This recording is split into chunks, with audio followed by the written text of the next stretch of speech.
نہایت ہی واجب الاحترام صد احترام میرے عزیز بزرگوں بھائیوں دوستوں، آپ کے سامنے حضور علیہ السلام کے فرمانات مختلف موضوعات کے لحاظ سے آج کا ہمارا موضوع راستے کے حقوق، یعنی کہ راستے کے حقوق کیا ہیں۔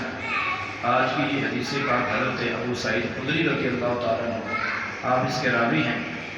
آپ فرماتے ہیں کہ رسول اللہ صلی اللہ علیہ وسلم نے فرمایا، راستے میں بیٹھنے سے بچو۔ لوگوں نے عرض کی، اے اللہ کے رسول صلی اللہ علیہ وسلم، ہمارے لیے راستوں میں کھڑا ہونے کے بغیر کوئی چارہ نہیں، ان میں کھڑے ہو کر ہم باتیں کرتے ہیں۔ تو آپ صلی اللہ علیہ وسلم نے فرمایا، اچھا اگر تم انکار کرتے ہو تو راستے کا حق دو۔ تو لوگوں نے عرض کی، یا رسول اللہ صلی اللہ علیہ وسلم، راستے کا حق کیا ہے؟ تو آپ صلی اللہ علیہ وسلم نے فرمایا کہ نظر کو جھکا کر رکھو، تکلیف دہ چیز کو دور کر دو، سلام کا جواب دو، اور نیکی کا حکم دو، اور برائی سے روکو۔ یہ راستے کے حقوق ہیں۔ یعنی کہ اگر راستے میں تم کھڑے ہوتے ہو، یہ اس دور کی بات ہے کہ جب اس میں محدثین نے یہ بیان کیا ہے کہ جس وقت لوگوں کے پاس بیٹھنے کی کوئی ایسی جگہ نہیں تھی۔ آج کل تو ہمارے پاس ڈرائنگ روم اور اسی طرح بیٹھنے کی، اور گھر کے اندر ایک علیحدہ کمرہ بنایا ہوتا ہے کہ کوئی آتا ہے تو اس کے بیٹھنے کے لیے وہ بیٹھ نما چیز ہوتی ہے۔ تو اس وجہ سے آج کل یہ راستے میں کھڑا ہونا اس سے منع کیا گیا ہے۔ یہ اس وقت کی بات ہے جب صحابہ نے عرض کی کہ ہمارے پاس تو اس کے علاوہ بھی اور ایسا معاملہ نہیں ہے کہ ہم وہاں پر بیٹھ کر۔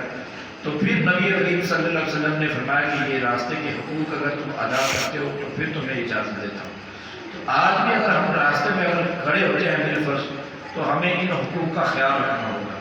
ایک تو ہم اپنی نظر کو جھکا کے رکھیں، کسی غیر محرم پر ہماری نظر نہ پڑے، یہ بھی اس کے اندر بیان آیا ہے۔ اور اسی طرح اگر کوئی راستے میں ہم تکلیف دہ چیز دیکھتے ہیں، کوئی اینٹ، کوئی کانٹے دار کوئی چیز، تو ہمیں چاہیے کہ اس کو راستے سے ہٹا دیں۔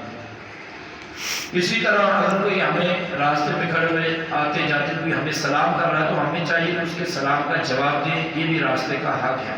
اور اسی طرح راستے میں اگر کھڑے ہیں تو ہم کسی کو اگر راستے میں گزرتے ہوئے نیکی کا حکم دیتے ہیں، یہ بھی راستے کا حق ہے۔ اور اگر کسی کو ہم برائی کرتے ہوئے راستے میں دیکھتے ہیں تو اسے منع کریں اس برائی سے، یہ بھی راستے کا حق ہے۔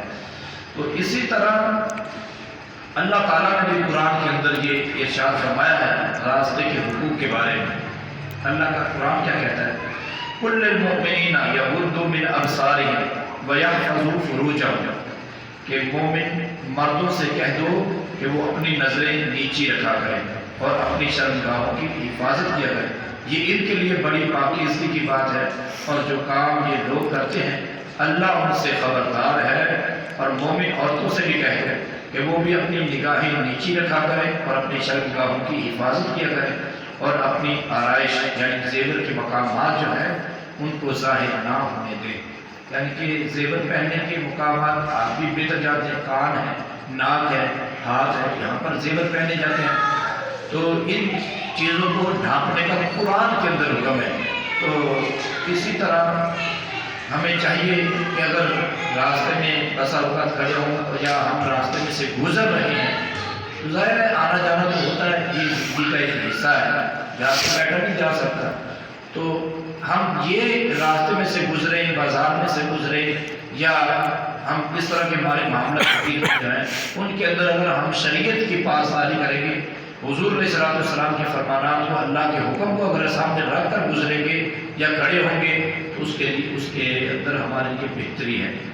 اور اسی طرح ہمارے یہاں یہ بھی ہے کہ راستے کے حقوق ہمیں نا علم ہونے کی وجہ سے ہم راستے کے اندر گندگی پھینکتے ہیں، راستے کے اندر اپنے گھروں سے صفائی کر کے جو گندگی ہوتی ہے وہ راستے میں لا کر پھینک دیتے ہیں۔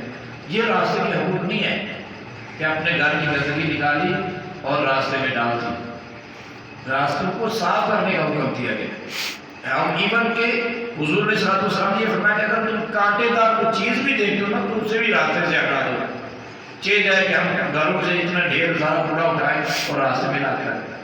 اللہ تعالیٰ ہمیں ان باتوں کو سمجھنے کی توفیق عطا فرمائے اور